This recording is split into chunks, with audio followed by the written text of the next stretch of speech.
Bagaimana kami jaga hati ketika ujian harta kekuasaan kami dapati. Kami takut seperti Harun dan Fir'aun, karena hati itu berbolak-balik. Ketika ujian harta, maka sering-seringlah menengok orang susah. Jalan-jalan ke panti jompo, tengok orang tua itu menyuap. Tengok orang tua menyuap nasi bungkus, anak tak ada, menantu tak ada, suami sudah mati. Mau masuk ke mulut, ke hidung begini. Kita sedang melihat foto kita, menengok anak kecil, pergi ke panti asuhan, makmu mana, ayahmu mana, menyadarkan kita. Unzur ila man huwa asfala minka. Kebanyakan orang kalau sudah punya kuasa tak lagi mau nengok ke bawah, mendongak aja ke atas.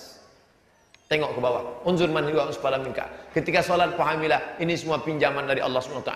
Janganlah mau disanjung-sanjung engkau digelar manusia agung. Sadar diri tahu diuntung, jasad terbujur, keranda diusung. Apa hukumnya istri panggil papa sama suami? Suami panggil mamah sama istri.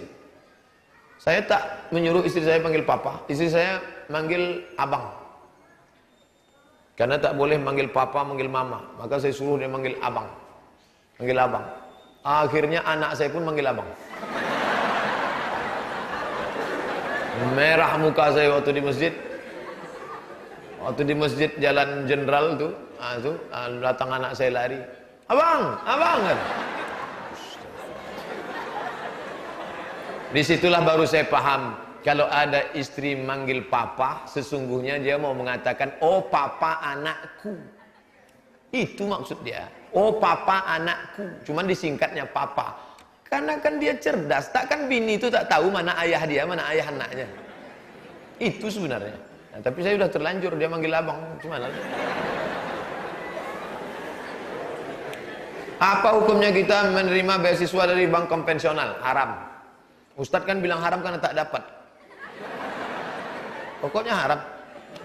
La'anallahu akilar riba. Allah melaknat yang makan riba. Wa mukilahu, yang memberikan makan, yang diberi makan, yang memakan, yang memberi makan.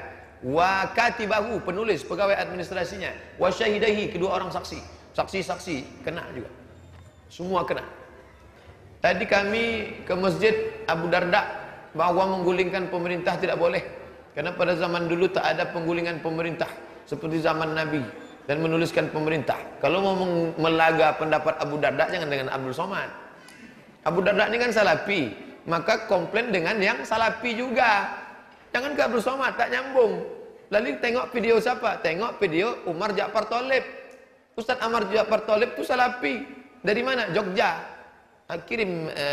Kirim WA ke saya, nanti saya kirimkan videonya. Umar Ja'far Thalib. Kalau mau komplain Syafi'i, sesama Syafi'i. Kalau salafi sama salafi. Kalau ke saya itu namanya melaga saya. Gitu akan datang. Perlukah kita nyumbang pembangunan masjid sementara warga di tempat tersebut lebih mencintai dunia daripada ke masjid? Dunia ini sudah menguasai isi kepala umat ini. Makanya kata Nabi, yang membuat kalian hancur hubbud dunia. Kalian terlalu cinta kepada dunia. Wa karahiyatul maut. Kalian takut mati. Maka kewajiban kita gimana?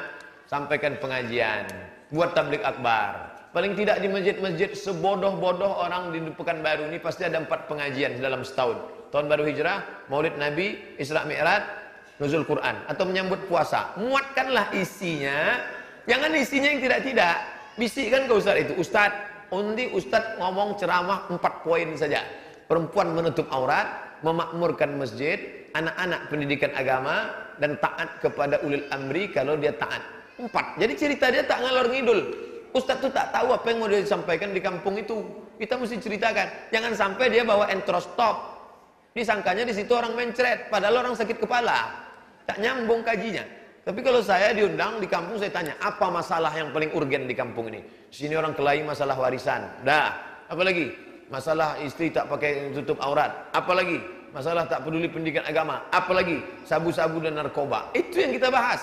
Jangan keluar dari topik. Orang ngaji di kampung-kampung setahun cuma 4 kali. Momen itu mesti diisi. Menyehatkan mereka. Supaya tak kacau lagi isi kepalanya. Apa boleh memindahkan kuburan jenazah yang sudah dikubur? Kenapa dipindah? Dipindah karena abrasi. Karena air sungai. Nah, boleh. Kenapa dipindah? Kalau tak jelas sebabnya, maka tak boleh dipindah. Pemindahan kuburan, penggalian Koto Panjang. PLTA Koto Panjang. Boleh. Banyak makam-makam yang dipindahkan. Apakah boleh makam muslim dikunjungi dan doakan oleh orang Kristen, sanak saudara, jenazah mu'allaq? Kita tidak mengurus urusan mereka. Kita hanya mengurus kita. Kalau datang si Manung Khalid, jenazah ke ziarah ke makam bapaknya, doakannya, oh anak Allah yang tunggal. Nah, itu urusan dia. Kita tak urus urusan dia, karena itu perbuatan dia. Tapi kalau perbuatan kita memandikan orang kafir, itu baru mengurus urusan kita terhadap orang lain. Nah, ini tentang masalah orang kafir mendoakan ayahnya. Bagaimana sikap kita terhadap keluarga dari jenazah yang bukan muslim? Kita hanya datang, tetangga, sahabat, kerabat, saya ikut berduka cita, pulang. Misalnya jangan ikut, ritualnya jangan ikut. Karena kalau sudah terkait ritual, wala ana abidu ma'abattum wala antum abiduna ma'abud lakum dinukum waliyadin. Jangan ikut-ikutan ritual agama mereka, haram. Bagaimana hukum anak yang belum balik diikut sertakan kurban oleh orang tuanya? Boleh apa tak boleh? Boleh. Termasuk apa namanya? Hadiah. Termasuk pendidikan anak itu. Tapi hukum kurban aslinya adalah bagi yang mampu. Siapa yang mampu? Sama macam haji. Haji itu man istata'a ilaihi sabila. Tapi kalau ada anak kelas 2 SMP, SMA mau dibawa haji oleh orang tuanya, boleh. Hukumnya mubah. Tapi dia belum wajib. Begitu juga dengan kurban. Kurban itu kalau dia mampu. Tapi kalau ada datuknya mau berkurban untuk dia, ini cucuku 2 juta, pergi beli kambing. Tujuan si datuk untuk apa? Mendidik. Nanti anak itu ingat setelah dewasa. Ingat dia. Aku dulu berkurban pertama kali waktu SMP kelas 1. Belum lagi mampu. Datuk yang ngasih hadiah. Bagus. Daripada dibelikan HP dia. Asyik main HP. Bila seorang ibu melihara anak yatim, anak tersebut dapat bantuan santunan. Uang tersebut diambil ibunda untuk dipergunakan bayar atau kehidupan. Boleh apa tak boleh? Fa'in kana ghaniyan, faman kana ghaniyan falyasta'fif. Kalau mampu jangan makan anak yatim. Kalau kau mampu bu, jangan kau makan duit anak yatim. Faman kana faqiran falyakul bil ma'ruf. Tapi kalau kau fakir, kau boleh makan bil ma'ruf. Secukup sepantas selayaknya. Lebih daripada itu kau akan dihisap, dihitung di hadapan Allah Subhanahu wa taala. Sudah 1 menit lagi, kertas terakhir. Bagaimana pakaian wanita yang wajib? Bagaimana pakaian wanita yang wajib menurut Al-Quran dan Sunnah? Tutup semua. Illa haza wa haza. Wajah nampak, tapak tangan nampak. Zahiruha wa batinuha. Lain tutup. Tidak transparan, tidak sempit. Jangan sampai menjerit paha itu. Tolong. Bagaimana cara istri bekerja jihad melayani suami? Berjihad melayani suami yang pekerja juga. Manfaatkanlah waktu. Sudah tahu kerja dari jam 8 pagi sampai jam 4 sore. Setelah pulang ke rumah 9, 10, 11. Pulang ke rumah jam berapa? Jam 6, 7, 8, 9. 3 jam ini manfaatkan. Matikan HP semua. Ini udahlah di luar. Yang 3 jam itu asik. Mana teh manis dek? Sebentar ya, carikan dulu. Nah, ini dia teh manis. Gambar teh manis tunjuk.